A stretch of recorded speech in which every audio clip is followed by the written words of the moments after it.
Quo Vadis Chile 2026, parte importante de la serie que cada año hace el Inter-American Institute for Democracy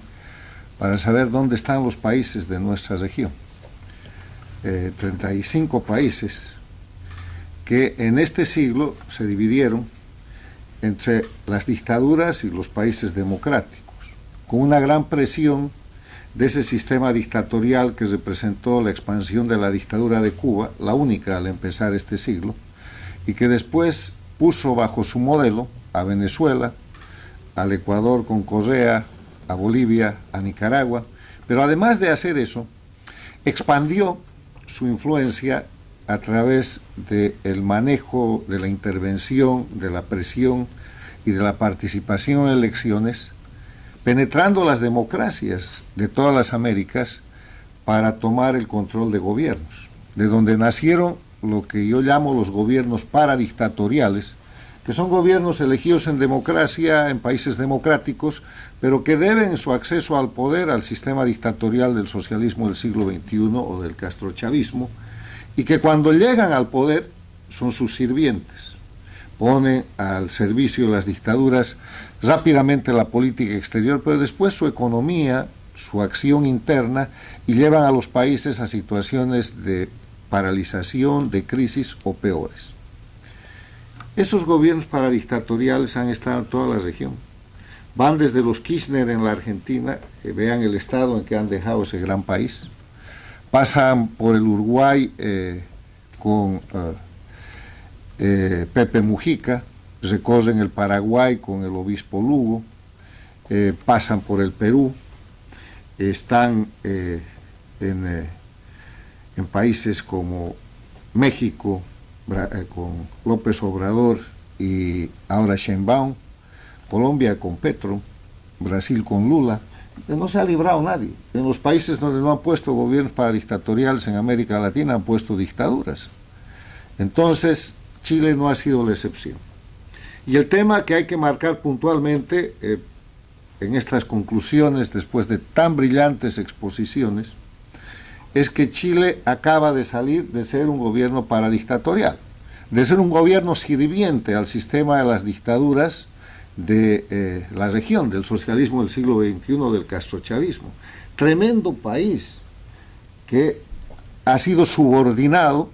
a la política exterior y al soporte, no solamente económico, sino político e inclusive sacrificando su seguridad interna para sostener a las dictaduras de Cuba, de Venezuela, para sostener y complacer la dictadura de Bolivia con Evo Morales y después con Arce Catacora, sufriendo consecuencias horribles como aquella que fue resuelta por el pueblo chileno cuando ganó el referéndum constitucional. Lo que le estaban tratando de hacer a Chile no era un proyecto chileno, era el proyecto transnacional que repetía la agresión contra Venezuela, contra Ecuador y contra Bolivia, a los que el socialismo del siglo XXI ha convertido en estados plurinacionales para dividir la unidad nacional. Y lo que hizo Chile en esa votación fue derrotar el intento plurinacional y asentar la nación chilena como principio, y ese es el punto de quiebre donde vemos un Chile que empieza a resurgir y que termina con la elección del nuevo presidente que ahora empieza su gestión. O sea, estamos frente a un Chile que sale victorioso, deja de ser parte de la órbita del socialismo del siglo XXI, pero el Chile que dejan, como aquí se ha mostrado, es un Chile endeudado, un país frenado, un país conflictuado, un país amenazado en términos de seguridad, de crecimiento económico y de control de migración. Un país penetrado por cientos de miles de migrantes venezolanos, muchos de ellos víctimas de la dictadura del socialismo del siglo XXI en ese país, pero muchos de esos operadores del gran mecanismo que se llama guerra híbrida, que es el mecanismo con el que las dictaduras castrochavistas han agredido durante todo este siglo a todos los países de las Américas, incluyendo a los Estados Unidos, con mecanismos de guerra híbrida que no son otra cosa que la migración forzada,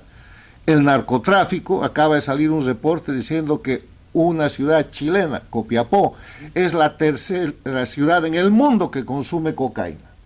O sea, algo horroroso.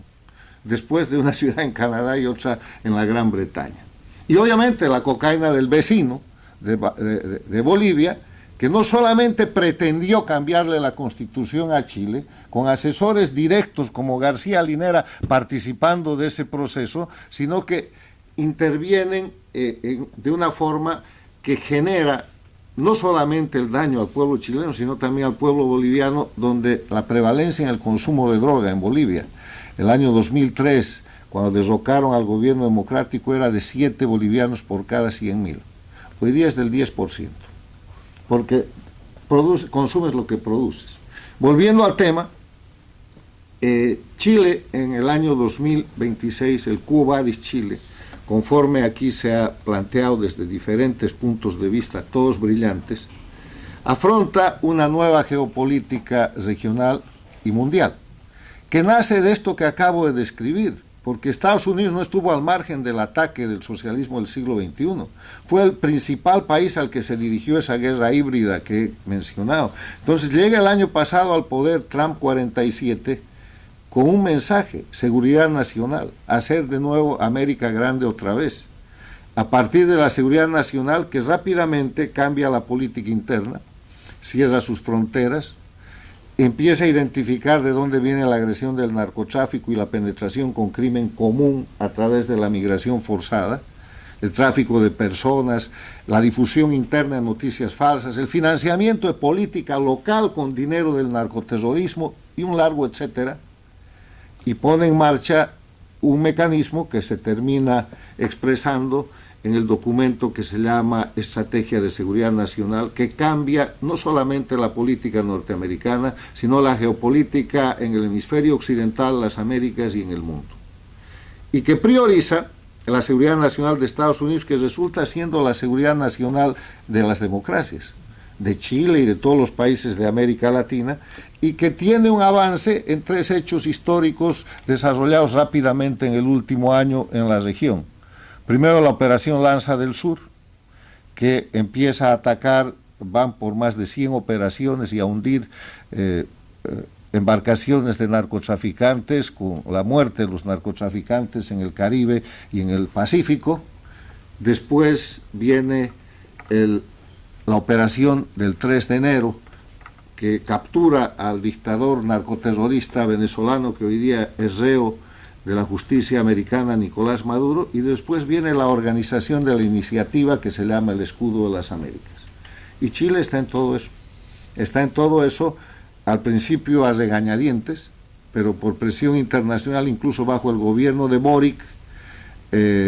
marca una diferencia con relación a la posición venezolana, pero sigue siendo paradictatorial respecto al sostenimiento de la dictadura de Cuba y todo lo demás.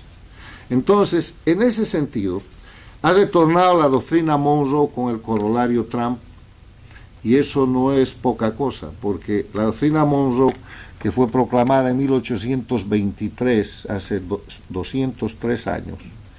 protegía a todos los territorios que estaban en proceso de independencia o repúblicas nacientes de las Américas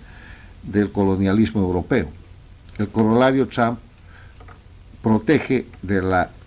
intervención, de la penetración de cualquier otra potencia que no esté en el hemisferio occidental. Y la señal, sin decirlo, es a China, es a Rusia, es a Irán. Y el objetivo central es sacar a China de la alta presencia que tiene en las Américas a través de inversiones estratégicas, a través de una serie de cuestiones que se produjeron por el retiro norteamericano que sucedió básicamente después del 9/11, con cambio de política exterior que abandonó América Latina, cosa que también confiesa el documento americano. Las conclusiones de la realidad objetiva: primero, Chile no solamente es una potencia económica, es la más importante potencia militar de América Latina. No hay ejército, no hay fuerza aérea, no hay marina que supere en América Latina, el Río Bravo para abajo, las capacidades chilenas, que es la única fuerza armada que está en capacidad de integrarse para los parámetros de la OTAN. Eso no es poco decir en el marco de una doctrina global de seguridad nacional. Segundo, es un país con capacidad de crecimiento, con capacidad de recuperación, que ha de ser visto como un factor regional de estabilidad, no solamente económica, sino también democrática. Chile tiene un papel muy importante que jugar en el liderazgo de la recuperación y el fortalecimiento de la democracia en las Américas, en América Latina, a partir de un elemento que aquí se ha señalado, que es la batalla cultural. Si en Chile se ha podido ganar la batalla cultural para que el actual presidente gane una elección como la ha ganado, hay que librar esa batalla cultural en la Argentina, en el Perú,